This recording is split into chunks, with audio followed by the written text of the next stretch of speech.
Assalamualaikum warahmatullahi wabarakatuh. Halo semuanya, perkenalkan aku Trifana Novlaila dari kelas 10 E7.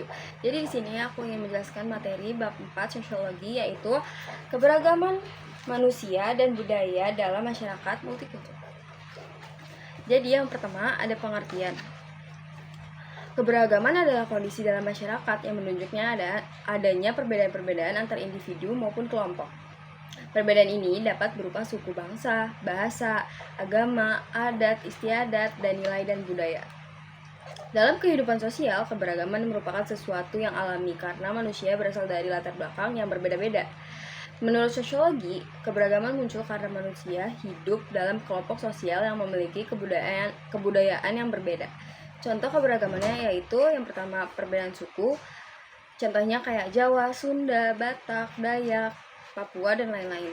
Yang kedua ada perbedaan agama seperti Katolik, Hindu, Islam, Buddha, dan lain-lain. Yang ketiga ada perbedaan bahasa daerah.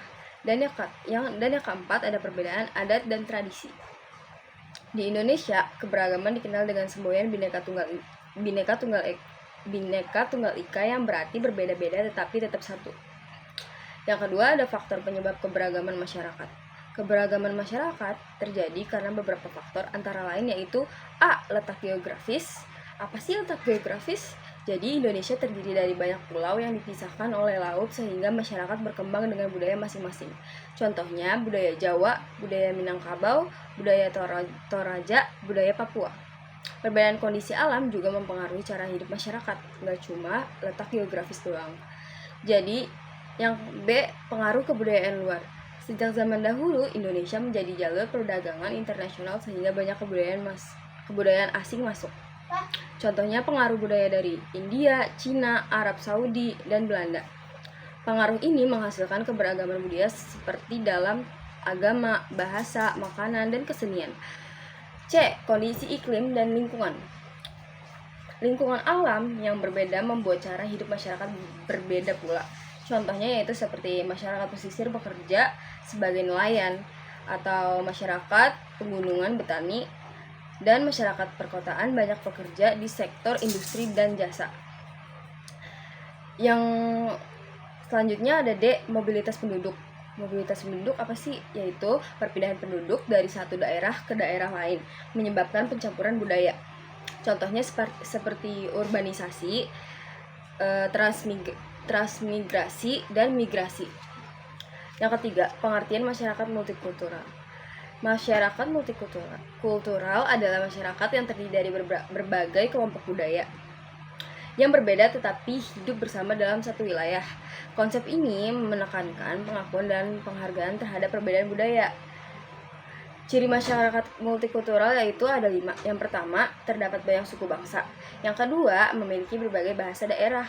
Yang ketiga, memiliki berbagai agama. Yang keempat, terdapat berbagai adat dan kebiasaan. Dan yang terakhir, adanya interaksi sosial antar kelompok. Contoh negara multikultural yaitu ada Indonesia, India, Amerika Serikat, dan Malaysia. Yang keempat, bentuk-bentuk keberagaman dalam masyarakat. A. Keberagaman suku bangsa. Suku bangsa adalah kelompok manusia yang memiliki kesamaan budaya, bahasa, dan adat istiadat. Indonesia memiliki lebih dari 1.300 suku bangsa. Contohnya suku Jawa, suku Sunda, Batak, Bugis, Dayak, Asmat, dan lain sebagainya. B. Keberagaman agama. Agama merupakan sistem kepercayaan yang dianut oleh manusia. Agama yang diakui di Indonesia antara lain yaitu Islam, Kristen, Katolik, Hindu, Buddha, dan Konghucu. Keberagaman agama mengajarkan masyarakat untuk saling menghormati dan toleransi tentunya. Dan yang C. Keberagaman bahasa. Bahasa digunakan sebagai alat komunikasi. Indonesia memiliki lebih dari 700 bahasa daerah. Contoh bahasa daerah yaitu bahasa Jawa, bahasa Sunda, bahasa Batak, dan bahasa Bugis. Dan ada lain juga. Bahasa Persatuan Bangsa Indonesia adalah bahasa Indonesia. Dan ada D. Keberagaman budaya. Budaya meliputi adat istiadat, pakaian adat, rumah adat, tarian tradisional, dan makanan khas. Contoh budaya Indonesia, tari saman dari Aceh, tari kecak dari Bali, rumah gadang, dan Sumatera Barat. Dan kelima ada dampak keberagaman dalam masyarakat. Apa sih dampaknya? Keberagaman memiliki 2 dampak, yaitu positif dan negatif tentunya. Yang pertama ada dampak negatif. Dampak negatif yaitu 1. Potensi konflik antar kelompok. Yang kedua, perbedaan kepentingan. Yang ketiga, diskriminasi sosial. Dan yang keempat, stereotip antar kelompok. Contohnya konflik yang pernah terjadi dalam masyarakat multikultural adalah kerusuhan Mei 1998 yang menunjukkan bagaimana perbedaan dapat memicu konflik jika tidak dikelola dengan baik. Dan ada dampak positifnya, yaitu memperkaya kebudayaan bangsa, menumbuhkan sikap toleransi tentunya, mendorong kreativitas dan inovasi, dan memperkuat persatuan bangsa. Yang keenam, ada sikap menghadapi keberagaman. Gimana sih cara sikap kita?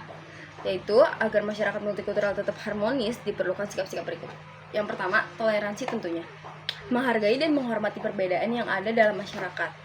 B. Kerjasama. Masyarakat dari berbagai kelompok harus saling bekerja sama untuk mencapai tujuan bersama. C. Menghargai perbedaan. Setiap kelompok budaya memiliki nilai dan tradisi yang harus dihargai. D. Menghindari diskriminasi. Diskriminasi adalah perlakuan tidak adil terhadap kelompok tertentu. Yang ketujuh, pentingnya integrasi sosial dalam masyarakat multikultural. Integrasi sosial adalah proses penyesuaian antar kelompok yang berbeda dalam masyarakat sehingga terciptanya kesatuan dan keharmonisan. Faktor yang mendukung integrasi sosial antara lain yaitu yang pertama, ada toleransi antar kelompok, kesempatan yang sama dalam bidang ekonomi. Yang ketiga, sikap terbuka dalam masyarakat. Yang keempat, adanya persamaan tujuan. Di Indonesia, integrasi sosial diperkuat oleh ideologi negara yaitu Pancasila yang menjadi dasar kehidupan bermasyarakat. Oke, jadi itu penjelasan dari aku. Kesimpulannya, keberagaman manusia dan budaya merupakan ciri khas masyarakat multikultural. Perbedaan suku, agama, bahasa, dan budaya harus dipandang sebagai kekayaan bangsa. Dengan sikap toleransi, saling menghargai, dan kerjasama, keberagaman dapat menjadi kekuatan untuk memperkuat persatuan masyarakat. Sekian dari saya, Trifana Novelaila. Wassalamualaikum warahmatullahi wabarakatuh.